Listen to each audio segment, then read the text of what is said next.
Hi guys, it's Catherine, and today is a pop culture Kleffnotes video, all in connection to the latest episode of Houdini and Doyle. So in the most recent episode of Houdini and Doyle, the focus was on suffragettes and also on the idea of reincarnation. So there is a boy who insists that the leader of this suffragette group murdered him. He says that he's actually another man, she killed him, and he remembers, and he wants justice. So he actually shoots her, non-lethally, he hits her in the shoulder. And then Doyle is intrigued by this case because it's about reincarnation, and Houdini decides to join him. So the two of them wind up trying to figure out whether whether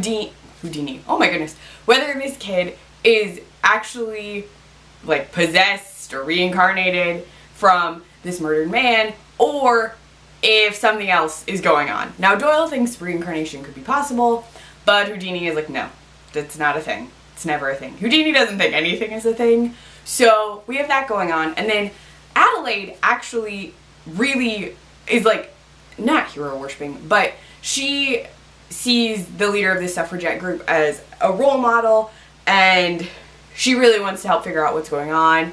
She also is just super, like, I feel like I just say Adelaide is super kick-ass all the time. Rebecca Lydiard is doing an amazing job playing her. She's actually one of my favorite new characters on TV right now. She's a strong, confident woman in a time where that sort of behavior in women wasn't really fostered. Women were expected to stay at home, marry. They're not really supposed to want jobs and careers. And she had this amazing quote, and I'm actually going to pull up the picture because during the West Coast viewing, Houdini and Doyle tweeted out an actual picture with the quote. I'm going to see if I can flip it on my phone. No? Okay. So it says, "I am trying to prove something that women have nothing to prove," and we're going to lean my phone very close to camera so you can see it. Ta-da! I really, really like that quote. I watched it East Coast time, and I was just like, that's my favorite Adelaide quote so far.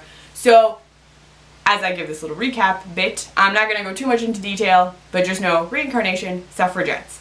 So the big thing that I'm going to talk about is I'm going to briefly mention a suffragette thing. I actually have something sort of connected to reincarnation I think is kind of interesting.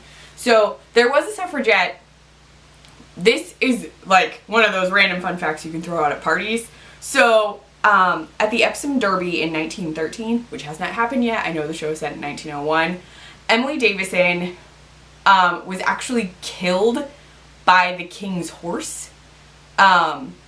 So she was trying, there are various theories about this. At one point in time they thought that she wanted the horse to kill her to like prove a point, like my death will bring about suffrage for women. There later was a theory that she was actually trying to pin something on the horse and just was accidentally killed. That theory seems more plausible to me. I feel like if you're going to go out for a cause, you don't really want to get trampled by a horse. I can't even imagine it. That would just be painful and terrible. But there's like your fun fact you can throw out about women's suffrage in England. What I actually wanted to talk about is, while our episode is focused on reincarnation, there was this idea that was prominent in the 1800s, mid to late 1800s, where they thought that criminal behavior was based on where you lived and on your like genetic predispositions. So if your father was a criminal and your mother was a criminal, you were definitely going to be a criminal. There was no way out of it. You were going to be a criminal forever. You had no choice.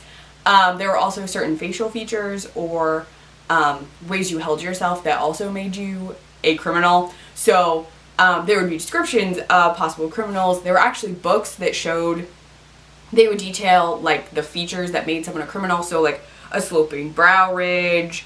I always remember sloping brow ridge because it sounds weird. So it would be like if the brow was heavy and like sort of shaded your eyes. So people with like really strong brows. Then just size of your nose, the distance between your eyes, very specific like, there were even, like, measurements at one point to determine, like, this is a criminal, this isn't a criminal. And they would use that. They would actually say, like, criminal characteristics. It was considered real. They thought it was, like, helping them determine who was bad, who was good. And the idea of being genetically predisposed to crime, there were discussions of it where people who lived in the slums were often thought to be criminals. Like, they would become criminals because they were born in a low level of society. They weren't going to make it out of that level. They were just going to be in the filth and the mire, and that filth was going to contaminate them. So what's interesting in this episode, I don't want to spoil anything, but the boy who insists that he's reincarnated, regardless of whether he's reincarnated or not, because I don't want to tell you, I think you should watch the episode. The episodes are really cool. The reveals are really cool. So the fact that he thinks he is connected to this man it does relate to this idea of having a predilection for crime. And if you've watched the episode, you know something else. So you would know that there is something about this boy that helps a little bit with the idea of having behavior that's predisposed to crime. So it was just the idea that if someone was a criminal, it was probably because of something connected to them, like, internally.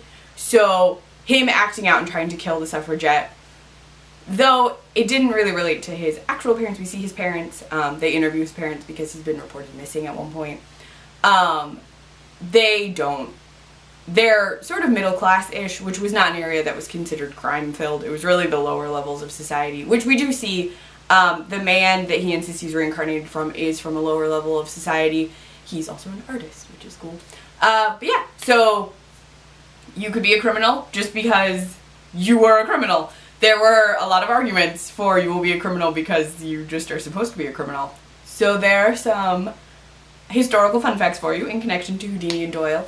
Let me know what else you want to see in these pop culture cliff notes. I'm trying to find, like, historical things I can mention for a lot of shows, or, like, facts, just cool little things you can be like, oh yes, this thing happened in a show I watched and you want to know this thing that relates to that.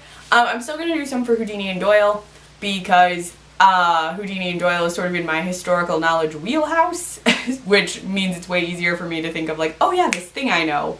So I'm still going to do Houdini and Doyle ones every week instead of an actual recap. But you should definitely check out the show. Houdini and Doyle is really great. Constable Adelaide is definitely my favorite character. She's amazing. Rebecca Lydiard is amazing. So really, I want you to watch the show, and then I want to be like, watch it, because Adelaide is awesome. So there you go.